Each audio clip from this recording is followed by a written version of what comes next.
Em nome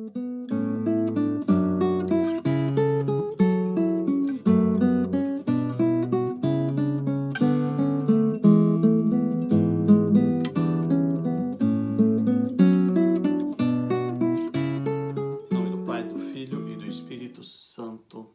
Amém. Santo Anselmo, rogai por nós. Então, pessoal, vamos começar agora a nossa live sobre o cativeiro babilônico. No nosso programa de leitura da Bíblia, nós estamos terminando essa semana, na indicação, o segundo livro das Crônicas. E o segundo livro das Crônicas, ele termina com a história do cativeiro babilônico. E essa história lá está bem reduzida. O texto bíblico não relata com muita precisão, com muitos detalhes, o cativeiro babilônico. Para compreendê-lo, nós temos de recorrer muitas vezes aos livros de história, né? Eu tenho, por exemplo, aqui um livro de História de Israel, História Comum, e nós precisamos nos valer desses livros para compreendermos bem o fenômeno do cativeiro babilônico. A minha ideia, quando eu falo do cativeiro babilônico ou de outros episódios da história de Israel, é que você que me ouve e que me acompanha tenha uma ideia, Ângela, boa noite, tenha uma ideia muito clara de como foi esse cativeiro babilônico, ou melhor, tenha uma ideia muito clara da posição do cativeiro babilônico dentro da história da revelação. Então, nós temos hoje a possibilidade de inserir uma foto, inserir uma fotografia dentro da apresentação do slide, da live, para fazer você compreender melhor essa posição histórica. Então eu vou compartilhar a foto agora. Bom, você deve estar vendo aí a foto no seu celular, não é? Ou no seu computador, da forma como você estiver acompanhando. Então, o que você vê? Você tem aí a linha histórica, ou seja, um resumo do que seria a linha histórica da revelação, né? É essa a ideia que eu gostaria de passar para você. Uma linha histórica da revelação. Observe que aí eu tenho no item primeiro o que eu chamo de proto-história, que é aquela situação da criação, do pecado original, da Torre de Babel, do dilúvio e da dispersão humana sobre a terra. Essa chamada proto-história, dentro da história da revelação, compreende aquele período que vai do capítulo 1 ao capítulo 12 do livro de Gênesis, né? Mais precisamente o capítulo 11, porque entre o 11 e o 12 nós temos o chamado de Abraão. Então, esses primeiros 11 capítulos da Bíblia, que eu estou chamando aí de proto-história, de primeira história, ele vai abarcar toda a história da humanidade, desde a criação do universo até o chamado de Abraão, né? Então, a criação do universo, a criação da terra, a criação do ser humano, a colocação do homem no estado de comunhão com Deus, né? O pecado original, o afastamento do homem de Deus, os primeiros pecados como a matança de Abel por parte de Caim, o espalhamento da violência, a Torre de Babel, o dilúvio e a dispersão humana. Então, toda essa parte inicial da história da humanidade está em Gênesis capítulo 1 até o 11, ali entre o 11 e o 12. Juliana, boa noite. Daniel, boa noite. No item 2, se vocês estiverem acompanhando aí na foto, nós temos o período dos patriarcas.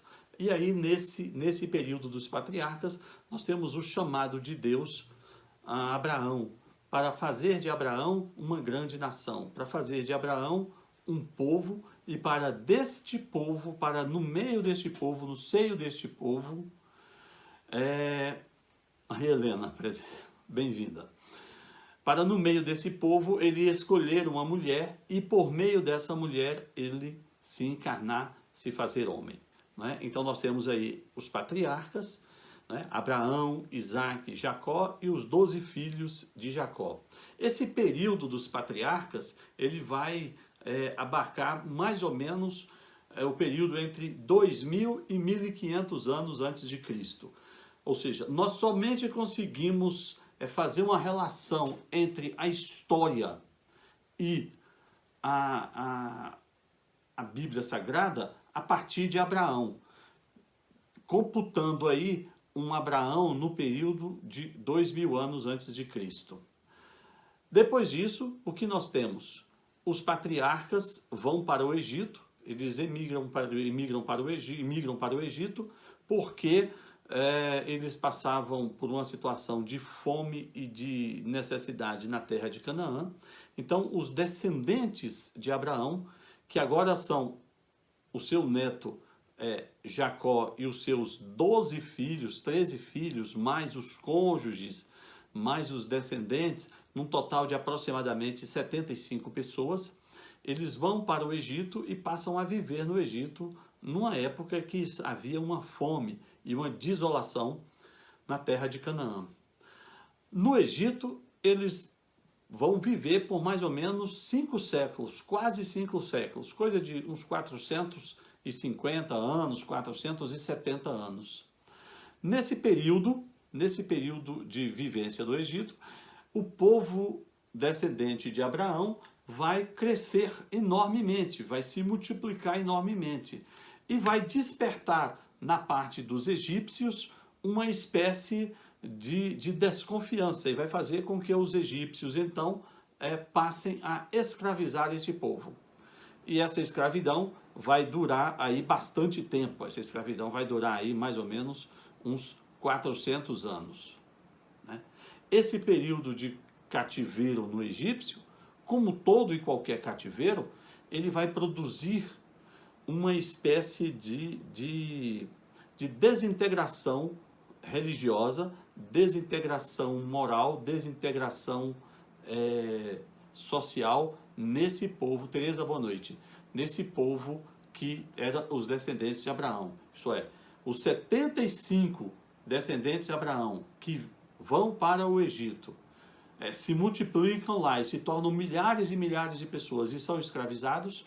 O processo de escravização vai fazer com que eles venham a perder a sua identidade cultural, perder a sua história, perder a sua relação com Deus, perder a sua própria identidade cultural.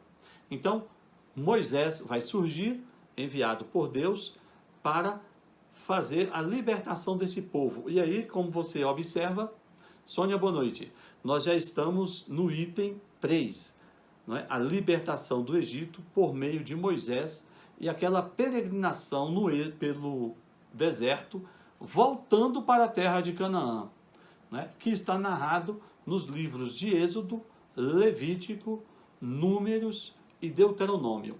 O segundo, terceiro, quarto e quintos livros da Bíblia.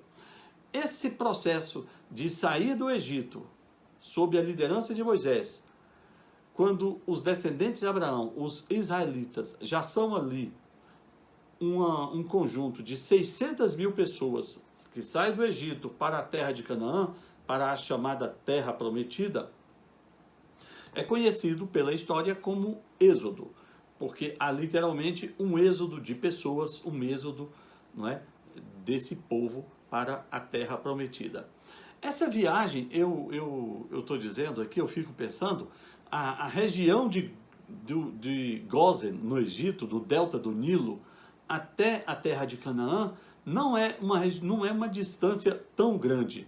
Mesmo você pensando que eram 600 mil pessoas, que eles tinham crianças, que eles tinham idosos, que eles tinham animais, essa viagem, ela poderia durar, mesmo que você considerasse que seria uma viagem longa, ela duraria aí aproximadamente o que? 1 ano, 2 anos? Talvez isso. No entanto, o processo de libertação do povo vai levar mais de 40 anos. esse período de 40 anos, eu insisto, é o período em que Deus vai reconstruir essa civilização israelita. Vai refazer esse povo, vai fazer esse povo, desculpe, voltar às suas origens, não é? Reaprender a acreditar em Deus, reaprender a sua história como descendentes de Abraão, aprender a cultuar a Deus no deserto. Enfim, é um processo de reconstrução de um povo e, ao mesmo tempo, uma construção de uma nova sociedade. Daí a importância da aliança sinática, não é? Da lei de Moisés. Rafael, boa noite. Não é? Nesse processo de caminhada no deserto, eles vão passar pela região do Monte Sinai e Deus vai entregar a lei a Moisés, e Moisés vai usar essa lei como um mecanismo de reconstrução social, reconstrução moral, cívica e religiosa daquele povo, principalmente por meio da lei. Né? Isso vai levar 40 anos. No item 4, aí você vai ter a conquista da terra de Canaã. Depois desses 40 anos, esses israelitas chegam à terra de Canaã, Moisés já está morto, e sob a liderança de Josué, eles vão conquistar a terra de Canaã. Conquistada a terra de Canaã, nós temos aí no item 5, ainda no item 4, o período dos juízes, que é um período que vai durar mais ou menos 150 a 200 anos. É um período em que o povo de Israel já conquistou a terra, mas eles ainda não são um país propriamente, nos moldes que a gente possa considerar como um país, um Estado, porque não existe um governo central, não existe uma liderança nacional, existe um conglomerado de 12 tribos, que são os 12 filhos de Jacó, que formam as 12 tribos de Israel, e essas 12 tribos têm os seus líderes, chamados de príncipes, e quando eles estão diante de alguma dificuldade, eles se unem para combater aquela dificuldade. Nesse período aí de 150, 200 anos, que é mais ou menos entre 1200, 1050, perto do ano 1000, nos grandes momentos de problema, de dificuldades, Deus vai levantar líderes que vão liderar esse povo, né, em algumas situações agudas. Esses líderes são chamados de juízes, e eles estão retratados no livro de Juízes. Isso aí é o item 5 da nossa tabela aí. Depois dos juízes, o povo vai pedir a Samuel, que é o último dos juízes, um rei, vai pedir um rei, né, porque eles já criam no meio de si um sentimento de nacionalidade, um sentimento nativista, um sentimento de país. E eles observam os povos vizinhos organizados sob a forma de monarquias. Então eles pedem a Samuel um rei, e Deus orienta Samuel a ungir Saul como rei, né? E aí nós temos a consolidação do reino, né? A transição do reino de um movimento tribal para uma monarquia, não é? Que é o item 5. Saul não é um bom rei, então Deus orienta Samuel a ungir um outro rei, que é Davi. Aí sim nós estamos no item 6. Davi se torna rei mais ou menos no ano 1000 antes de Cristo, e Davi é um grande líder. Ele é um grande líder sob vários aspectos, né? Sob o aspecto militar, ele expande enormemente as fronteiras e os limites de Israel. Sob o aspecto administrativo, ele é um rei muito eficiente e faz de Israel uma grande nação. Depois de Davi, reina o seu filho Salomão, ainda aí no item 6. Aí nós já estamos perto do ano 900, 950 antes de Cristo. Mas aí, depois de Salomão, nós teremos um problema sério, porque o filho de Salomão, o Roboão, é um desastre em todos os sentidos. É um sujeito inapto para ser rei de Israel, é um sujeito fraco, é um sujeito arrogante e é uma pessoa que não anda com Deus. Isso vai levar a uma revolta. Bom Jesus dos Aflitos, Paróquia Bom Jesus dos Aflitos, seja bem-vindo. Isso vai gerar uma revolta no meio do povo de Israel, e aquelas 12 tribos que desde os tempos de Saul depois Davi e depois Salomão estavam unificadas num único reino, no reino de Israel, né? E que naquele período de Davi e Salomão tinham alcançado uma grande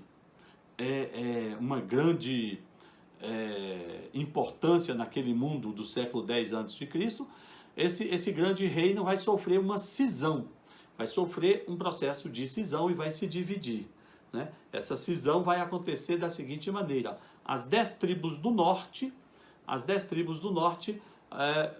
vão assumir uma independência das 2 tribos do sul, e aí nós teremos 2 países. As tribos do norte assumem o nome de Reino de Israel, com a capital em Samaria, e as tribos do sul ficam com o nome de Reino de Judá. As tribos do sul serão as tribos de Judá e Benjamim, que formarão um país chamado Reino de Judá, enquanto as tribos do norte formarão outro país com o nome de Reino de Israel. Isso está aí no item 7. O reino de Israel, que são as tribos do norte, terá capital em Samaria. E aí vai acontecer uma coisa interessante: como eles não terão mais acesso ao templo, e o templo está em Jerusalém, aquele templo de Salomão, onde está a Arca do Tesouro, a religiosidade judaica, que é muito ligada e muito voltada para o fenômeno do templo, a realidade do templo, vai fazer com que o povo do norte, sem acesso ao templo, acabe por se afastar de Deus, e se afasta severamente de Deus. Você vai ler isso no primeiro livro dos Reis, né? Nos primeiros capítulos do primeiro livro dos Reis. Isso vai fazer com que o reino do norte se afaste demais dos caminhos de Deus, enquanto o reino do sul, que tem a capital em Jerusalém, onde está o templo, e que mantém a dinastia davídica. Isso é importante, não é? Davi, Salomão, depois de Salomão, Roboão, neto de Davi, ou seja, o reino do sul mantém a vinculação com o templo, mantém a dinastia davídica, e mesmo não sendo o pessoal do reino do sul lá grandes expoentes de fidelidade a Deus, de qualquer modo eles se aproximam mais de Deus, eles são menos infiéis do que o pessoal do Reino do Norte, né? O povo do Reino do Norte se afasta demais de Deus. Essa situação de ter o Reino do Norte basicamente apostatado daquela fé abraâmica, e o Reino do Sul mais próximo de Deus, vai gerar a seguinte situação: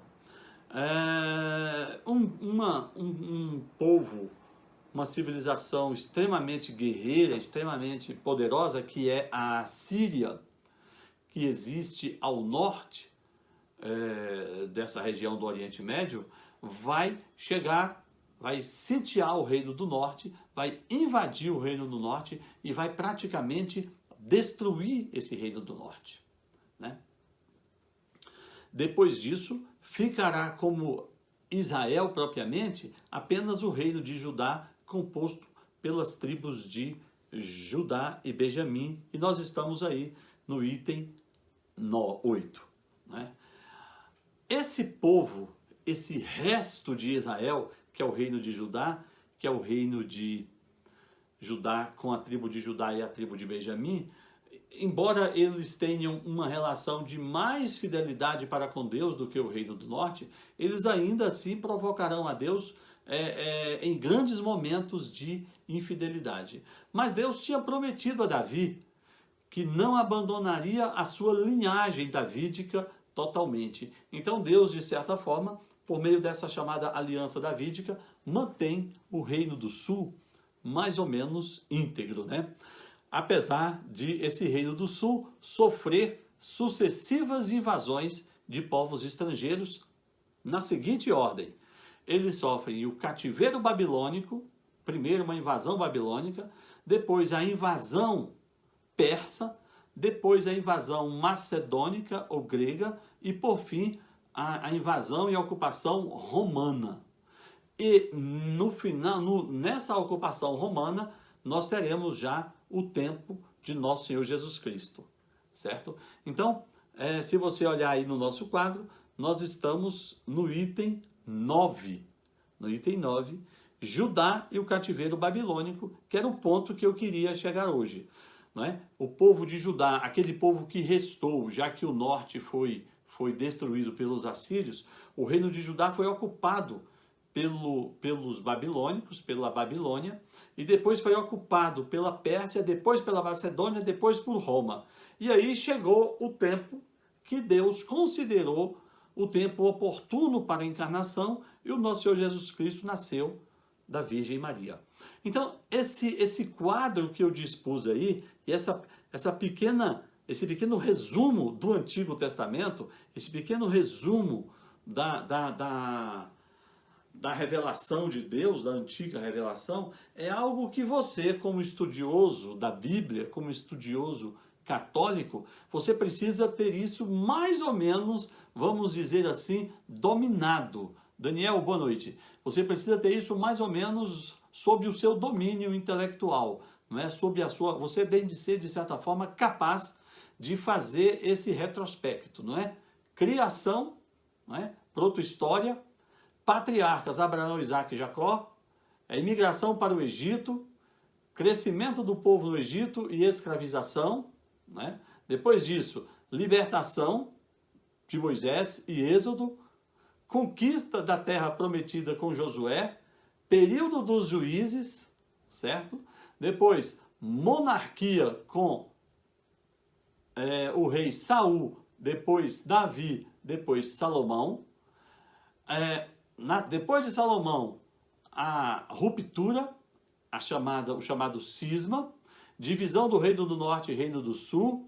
Não é? No século VIII, ano 720, a Assíria destrói o Reino do Sul, destrói o Reino do Norte, o Reino de Israel, e o Reino do Sul, o Reino de Judá, que sobrevive, né? Depois disso, lá no século VI, mais precisamente no ano 597, né, vai ser ocupado pela Babilônia. Depois disso, nós teremos a ocupação persa, macedônia, né, romana, e aí o nascimento de Cristo. Então, esse resumo histórico do Antigo Testamento é algo que você tem de ter muito facilmente.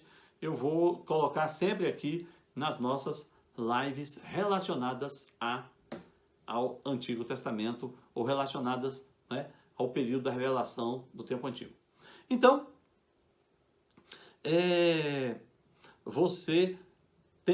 nós temos hoje como tema o cativeiro babilônico. Então, quando eu falo cativeiro babilônico, você que é um estudioso da Bíblia, você que é um estudioso da revelação, você tem de ser capaz de colocá-lo dentro dessa linha histórica. O cativeiro babilônico, século VI a.C. Qual é o seu objeto? A Babilônia, que era uma grande potência que existia ali onde hoje é a região do Iraque e parte da Síria. Esse povo babilônico, não é, veio da Babilônia e ocupou o reino de Judá, o reino do sul, né, e levou uma boa parte dessas pessoas do reino de Judá como cativos, como escravos. Isso é uma coisa muito interessante. Quando os babilônicos chegam em Jerusalém, no ano 597, o que eles fazem é encontrar, Léo, boa noite, eles encontram um povo de Israel com várias estruturas sociais. Então você tinha desde camponeses, pessoas simples, você tinha uma pequena elite e você tinha uma elite, aquelas pessoas que estavam mais próximas do rei, as pessoas com maior grau de instrução, né? Os artífices, as pessoas que tinham uma profissão definida. O que os babilônicos fizeram? Eles pegaram uma boa parte daquela elite, a elite que sobreviveu, e levou aquele pessoal como escravo para a Babilônia. Ou seja, as pessoas que tinham uma mão de obra especializada, as pessoas que tinham uma formação intelectual, as pessoas que tinham conhecimento, as pessoas que tinham algo a oferecer aos babilônicos, eles levam essas pessoas como escravas para a Babilônia. E as pessoas mais simples, os pequenos camponeses, as pessoas pobres, os desvalidos, eles deixam na terra, né? E o rei da Babilônia, o Nabucodonosor, o que ele vai fazer? Ele vai fazer 3 grandes deportações. Esse processo de vir a Jerusalém, vir ao território de Judá e levar as pessoas como escravas para a Babilônia, isso vai gerar, ou isso vai ser feito por meio de 3 grandes deportações, né, ao longo de alguns anos. E nesse processo de deportação de cativeiros para a Babilônia, nós teremos também uma coisa mais grave aí, que é a destruição do templo, né? É preciso lembrar que o Templo de Salomão é o lugar central da religiosidade judaica. É o lugar central da religiosidade judaica, porque é lá que está a Arca da Aliança. E na Arca da Aliança estão as tábuas onde Deus escreveu a lei. É lá que tem uma porção de maná, símbolo daquele alimento que foi comido no deserto. É lá que nós temos também o cajado de Arão que floresceu, que era um elemento de grande importância na cultura judaica. Então, e era lá no templo onde os sacerdotes faziam os sacrifícios, né? Era lá que se expressava a religiosidade judaica. E no momento em que esse templo é destruído, isso vai matar muito, vai afetar muito gravemente a religiosidade judaica. Eu vou retirar a foto aqui por um instante.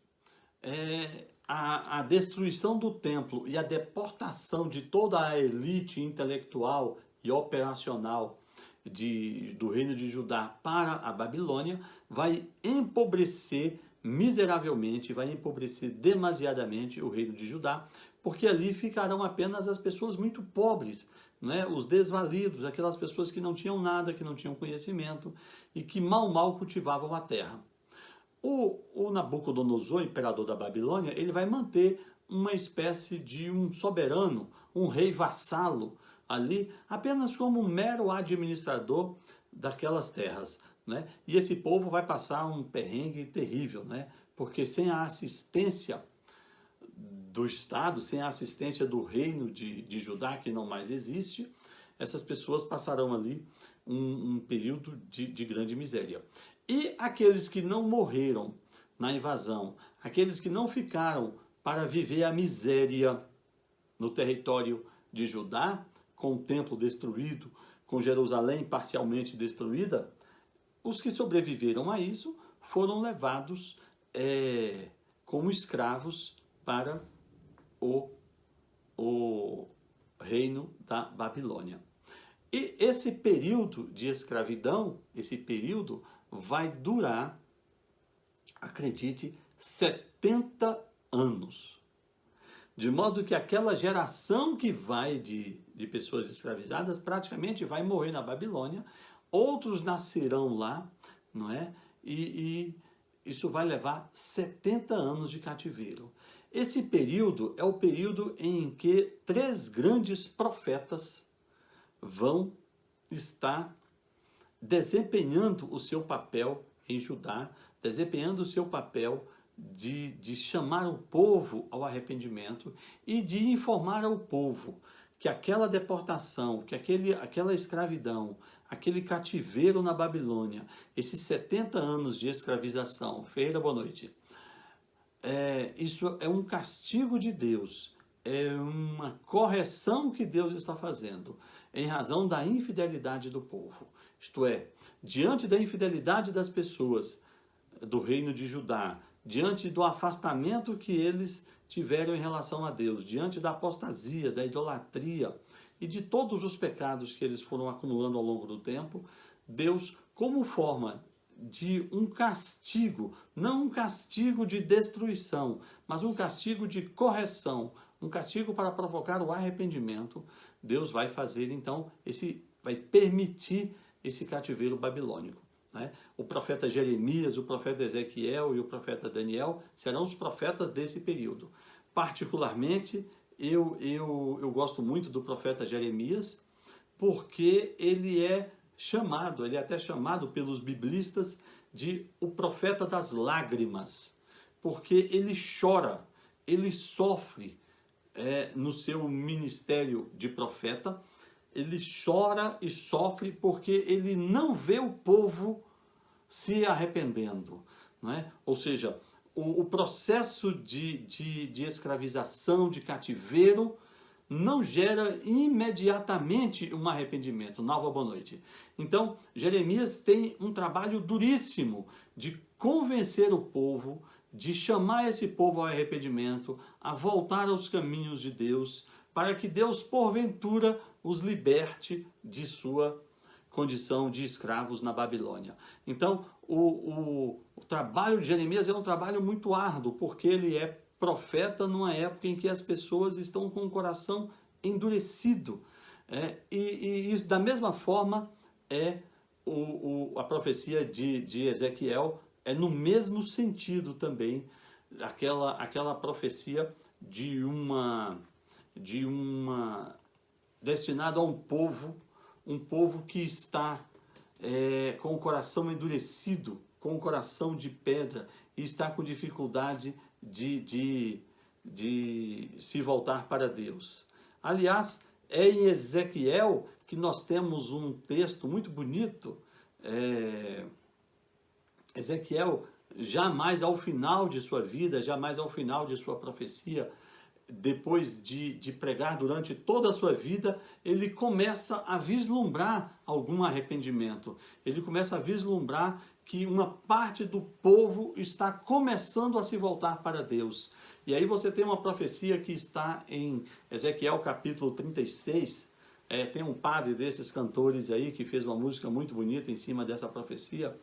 Quando Deus diz por meio de Daniel: naquele tempo darei a vocês um coração novo e porei em vocês um espírito novo.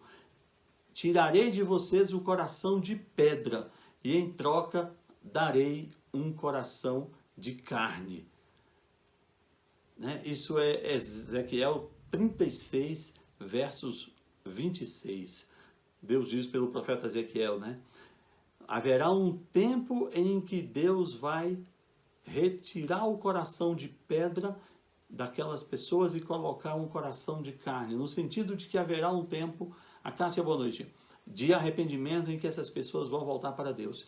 E esse tempo é o final do cativeiro babilônico, depois de 70 anos de cativeiro. Ao final desse período, esse povo começa a voltar. Mas antes disso, eu queria lhe mostrar um texto, um salmo que a gente lê muito, com muita frequência nas missas de domingo, que são os chamados Salmos do Exílio. Olha que interessante, Salmos do Exílio. E um deles, talvez um dos mais bonitos, seja o Salmo 136. Eu vou ler aqui e eu gostaria que você lembrasse disso num domingo, quando a igreja nos fizer como salmo, nos apresentar como salmo, esse Salmo 136. Esse salmo ele é muito bonito porque ele é um salmo de lamento. São os israelitas que foram para o cativeiro babilônico porque desobedeceram a Deus, e agora lá, longe de Deus, eles sentem saudades de Jerusalém. E aí ele expressa essa ideia de que eu falei, de que eles só se sentiriam, Viana, boa noite, eles só se sentiam religiosos próximos do templo. O templo é que é o lugar de você manifestar a sua religiosidade. Então o Salmo 136 diz assim: junto aos rios da Babilônia, ali nos assentamos e choramos quando nos lembramos de Sião. Sobre os salgueiros, que são árvores, sobre os salgueiros que há no meio dela, penduramos as nossas harpas. Pois lá, aqueles babilônicos que nos levaram cativos, nos pediam: cantai-nos um dos cânticos de Sião. Mas como cantaremos o canto do Senhor em terra estranha? Se eu me esquecer de ti, ó Jerusalém, esqueça-se a minha mão direita da sua destreza. Se me não lembrar de ti, apegue-se minha língua ao meu paladar, se não preferir Jerusalém à minha maior alegria. Esse salmo é de uma beleza impressionante. Ele é muito bonito porque ele expressa uma saudade muito grande de uma pessoa que está muito arrependida. Né? Os israelitas estavam, o povo de Judá, do reino, já que o reino do norte tinha sido destruído, o povo do reino do sul estava ali em Jerusalém, tinha acesso ao templo onde eles cultuavam a Deus. Veio Nabucodonosor, por uma permissão de Deus em razão de sua infidelidade, e os levou cativos. E lá na Babilônia, os babilônicos, vendo que eles tinham uma grande cultura musical, não é? Que eram os salmos, os babilônicos pediam: cante, nós queríamos ouvir as suas músicas, as suas harpas estão aí, cante-nos um dos cânticos de Sião, cante-nos as suas canções religiosas. E aí eles compõem esse salmo, que eles se viam, né? Junto dos rios de Babilônia nos assentamos e choramos quando nos lembramos de Sião. Sobre os salgueiros, né? nas árvores, eles penduraram as harpas, porque os babilônicos nos pediam: cantai-nos um dos cânticos de Sião. E eles diziam: como cantar o cântico de Sião, as canções do Senhor em terra estranha? Isto é, como é que eu vou cantar, adorar a Deus numa terra estranha, longe do templo? Né? Esse salmo já é uma demonstração de um arrependimento. Deus então viu que esse povo se arrependeu e Deus vai fazer uma grande intervenção na história para que eles sejam repatriados, para que eles sejam levados de volta a Jerusalém. E como vai ser feito isso? Isso está descrito no finalzinho do segundo livro das Crônicas. No finalzinho do segundo livro das Crônicas. Do ponto de vista da obra de Deus, o que nós temos é muito simples. Deus simplesmente libertou esse povo. Agora, do ponto de vista da história, o que aconteceu? Enquanto a Babilônia reinava como uma grande potência e dominava Israel, e dominava também outros povos, mais a leste, onde hoje é o Irã, surgia um novo povo. Surgia um povo que se chamava, que era o reino da Pérsia. E que teve, nesse momento, ali por volta do ano 538, você vai lembrar que eu disse no início, eles foram escravizados em 597 a.C., então por volta de 538, Célio, boa noite, lá por volta de 538, Ciro, que é o imperador persa, que está criando um grande exército, um grande reino. Ciro sai lá da região da Pérsia, onde hoje é o Irã, e invade a Babilônia e subjuga a Babilônia. Quando Ciro subjuga a Babilônia, né, ele acaba com a Babilônia e ele se coloca, Ciro, e a Pérsia como império, como o novo império dominante do mundo conhecido. Ciro então chega e percebe que Nabucodonosor tinha escravizado os judeus. Então, o que ele vai fazer? Esse camarada, esse Ciro, apesar de ser um imperador conquistador, apesar de ser um sujeito que faz guerra, apesar de ser um sujeito que está querendo criar um império para dominar todo o mundo conhecido, e efetivamente ele fez isso.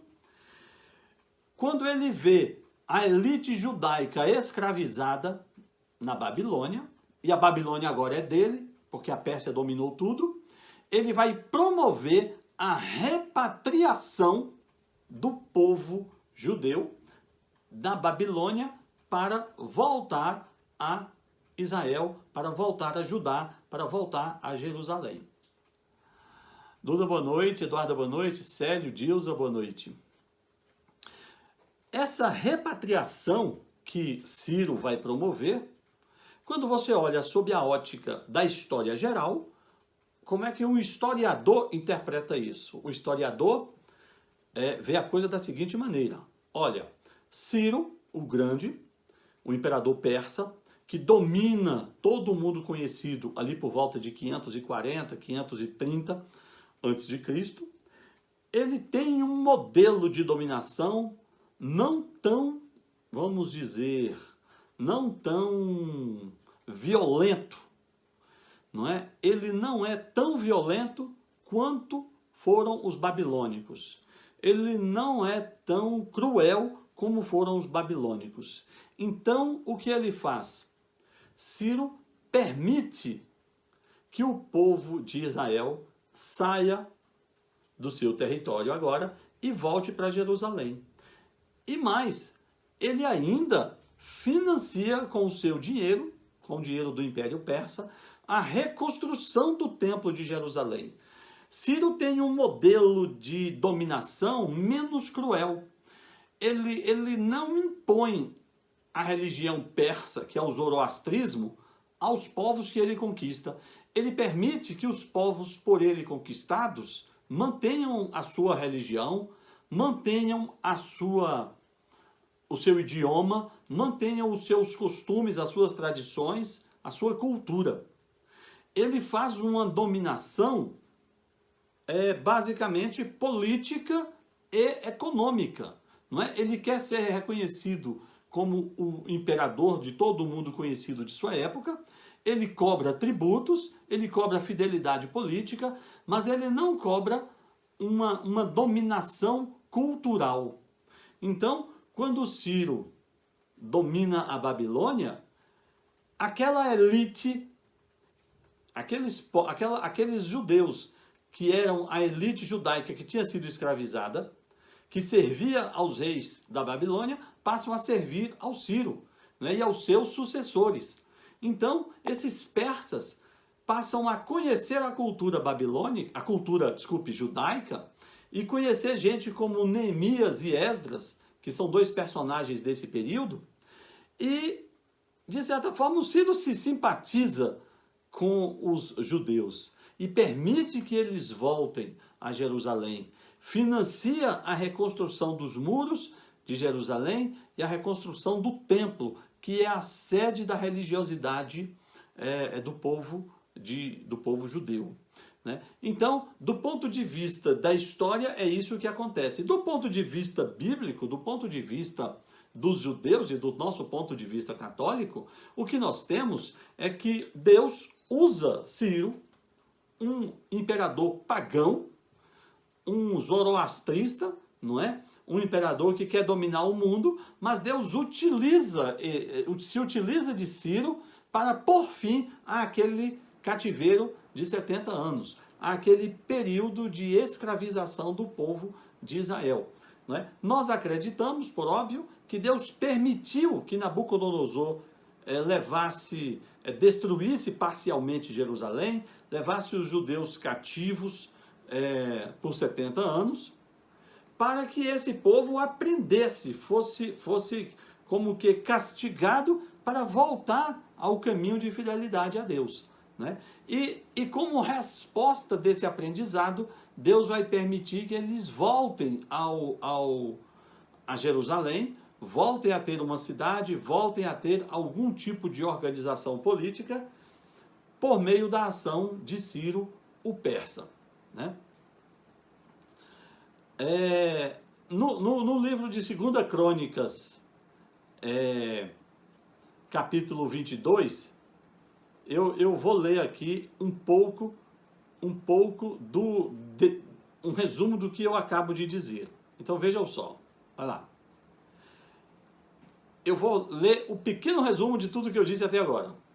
Tinha Zedequias, 2 Crônicas 36, tinha Zedequias a idade de 21 anos quando começou a reinar, e 11 anos reinou em Jerusalém. Zedequias é o último rei antes de Nabucodonosor vir para levar o povo cativo. E Zedequias fez o que era mal aos olhos do Senhor, e não se atentou para aquilo que disse o profeta Jeremias. Como eu disse a vocês, Jeremias era o profeta chorão, era o profeta das lágrimas. Ele chamava o povo ao arrependimento para que Deus não os levasse cativos. Mas a profecia de Jeremias não foi acolhida, por isso houve o cativeiro. Além disso, também se rebelou contra o rei Nabucodonosor, que eu tinha ajuramentado por Deus, mas endureceu a sua cerviz, e tanto se obstinou no seu coração, que não se converteu ao Deus de Israel. Estamos falando do Zedequias. E eles, porém, zombaram dos mensageiros de Deus, e desprezaram as suas palavras, e mataram os seus profetas, até que o furor do Senhor tanto subiu contra o seu povo, e não houve mais nenhum remédio. Por isso, Deus permitiu que o rei dos caldeus, isto é, os babilônios, subissem contra Jerusalém e matasse sem piedade os seus jovens, as suas donzelas, os seus velhos.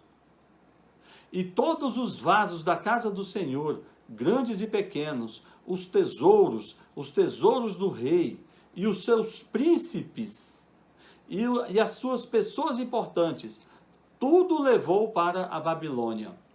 E queimaram a casa de Deus, o templo, e derrubaram os muros de Jerusalém, e todos os seus palácios queimaram a fogo, destruindo também todos os seus preciosos vasos. E os que escaparam da espada, levou para Jerusalém, e fizeram-se servos dele e de seus filhos, até o tempo do reino da Pérsia, que é Ciro, para que se cumprisse a palavra do Senhor pela boca de Jeremias, até que a terra se agradasse dos seus sábados.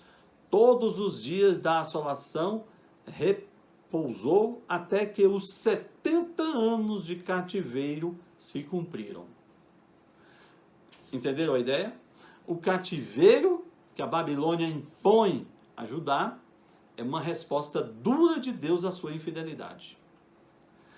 Porém, no primeiro ano de Ciro, rei da Pérsia, para que se cumprisse a palavra do Senhor pela boca de Jeremias, despertou o Senhor o espírito de Ciro, o rei persa, o qual fez passar pregão por todo o seu reino, como também por escrito, dizendo: assim diz Ciro, o rei da Pérsia: o Senhor Deus dos céus me deu todos os reinos da terra, e me encarregou de lhe edificar uma casa em Jerusalém, que está em Judá. Quem há entre vós de todo o seu povo, o Senhor, seu Deus, seja com ele e suba a Jerusalém. Então veja, o segundo livro das Crônicas faz aí nos seus últimos 10 versículos um resumo, não é, dessa situação. O reino de Judá, que é aquele reino do sul, que se separou do reino do norte, né, depois de Davi e Salomão, que permaneceu mais ou menos fiel a Deus, teve também as suas infidelidades, e com isso foi levado cativo para a Babilônia. E 70 anos, quando a Babilônia é dominada por Ciro, o persa, eles são retornados, eles são mandados de volta para Jerusalém, para tentar recomeçar a vida, né? Isso está aqui no finalzinho do segundo livro das Crônicas, e de certa forma está um pouco mais detalhado nos 2 livros de Esdras e de Neemias, que nós leremos a partir da semana que vem, né?